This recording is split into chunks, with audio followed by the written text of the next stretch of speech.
نحمده ونصلي ونسلم على رسوله الكريم اما بعد فاعوذ بالله من الشیطان الرجیم بسم اللہ الرحمن الرحیم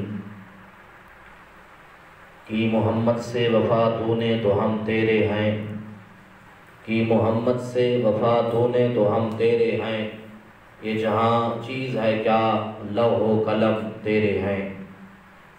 حضرت سیدنا عمر پاک رضی اللہ تعالی عنہ کا دور تھا، آپ کا زمانہ تھا۔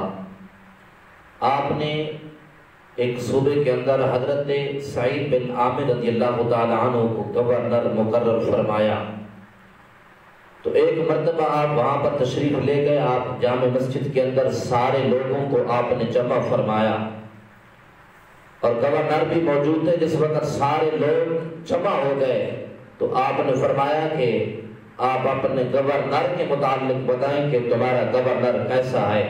یہ ہے جمہوریت، یہ ہے وہ لوگ جو پارلیمنٹ کے اندر انصاف کرنے والے ہیں، لیکن آج اس دور کے اندر ہماری پارلیمنٹ کا عجیب نظام ہے، ہمارے سیاستدانوں کا عجیب نظام ہے۔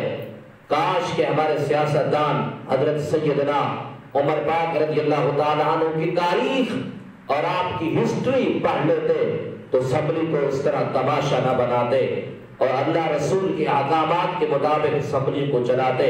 وہاں پر نہ ہی کوئی اسلام پر بات کرنے والا ہے، نہ ہی کوئی رسول اللہ کی عزت پر بات کرنے والا ہے، نہ ہی کوئی شان صحابہ پر بات کرنے والا ہے۔ ہر ایک کو اپنی لیڈر کی پڑی ہوئی ہے، بات کرتا ہے تو اپنے لیڈر کی بات کرتا ہے اور پھر جمہوریت کے نعرے بھی لگاتے ہیں۔ اصل جمہوریت یہ ہے کہ حضرت عمر پاک نے پوچھا ہے کہ آپ نے گورنر کے متعلق بتاؤ تمہارا گورنر کیسا ہے، تو لوگوں نے کہا ہے کہ امیر المؤمنین اس گورنر سے ہمیں 4 شکایتیں ہیں، اس گورنر سے ہمیں 4 شکایتیں ہیں۔ سب سے پہلے شکایت یہ ہے کہ جب شروع سے آئے تھے تو فجر کی نماز کے بعد فوراً بات شروع کرنا کر دیتے تھے، لوگوں سے ملاقات شروع کر دیتے تھے، لیکن آج کل صبح کی نماز پڑھا کے چلے جاتے ہیں اور 9-10 بجے پھر واپس آتے ہیں، پھر لوگوں کی بات سنتے ہیں۔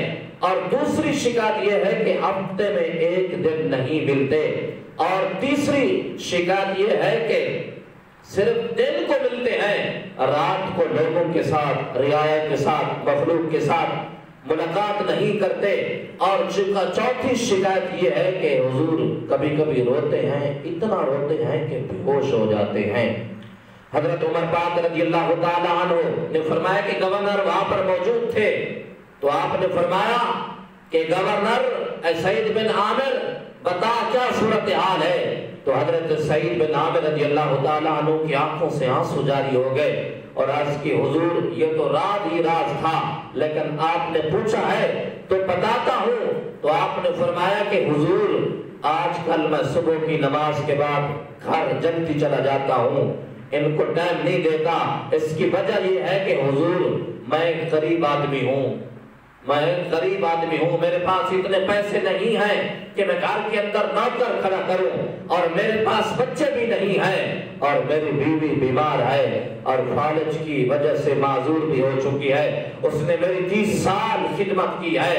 حضور آج میں جاتا ہوں گھر کے اندر، جھاڑو بھی دیتا ہوں اور روٹی پکا کر اپنی بیوی کو کھلاتا بھی ہوں اور گھر کے برتن بھی مانجتا ہوں۔ حضور کپڑے بدلی کرنے ہوں تو اس کے کپڑے بدلی کر کے، جسم دھو کے اس کے کپڑے بدلی کر دیتا ہوں۔ تو حضرت سیدنا عمر پاک رضی اللہ تعالیٰ عنہ کی آنکھوں سے آنسو جاری ہو گئے اور آپ کو پہلی شکایت کے اندر سکتہ جاری ہونے لگا۔ تو آپ نے فرمایا کہ ہفتے میں 1 دن ملتی ہو۔ دوسری شکایت یہ ہے، آپ نے عرض کی حضور غریب آدمی ہوں، میرے پاس ایک ہی کرتا ہے پہننے کے لیے، لیکن آج ان سیاستدانوں کی عیاشیاں دیکھ لیں، آج ان کی کرتپلیاں دیکھ لیں، یہ کس طرح کرتے ہیں۔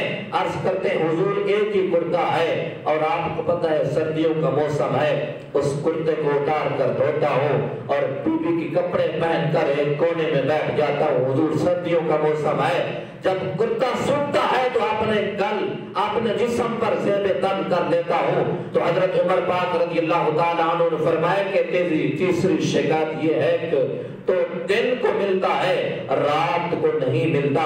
تو عرض کرتے ہیں حضور رات اللہ کے لیے ہے اور دن اللہ کی مخلوق کے لیے ہے. تو حضرت سیدنا عمر پاک رضی اللہ تعالیٰ عنہ نے فرمایا کہ تو شکایت تیری چوتھی یہ ہے تو کبھی کبھی روتا ہے اور بیہوش ہو جاتا ہے. عرض کرتا ہے کہ حضور اس لیے روتا ہوں کیونکہ میں نے 40 سال کی عمر میں کلمہ پڑھا اور 40 سال گناہوں کے اندر زندگی گزری ہے. ہر روز ہاتھ اٹھا کر اللہ کی بارگاہ کے اندر دعا مانگتا ہوں یا اللہ میرے گناہوں کو معاف کر دینا.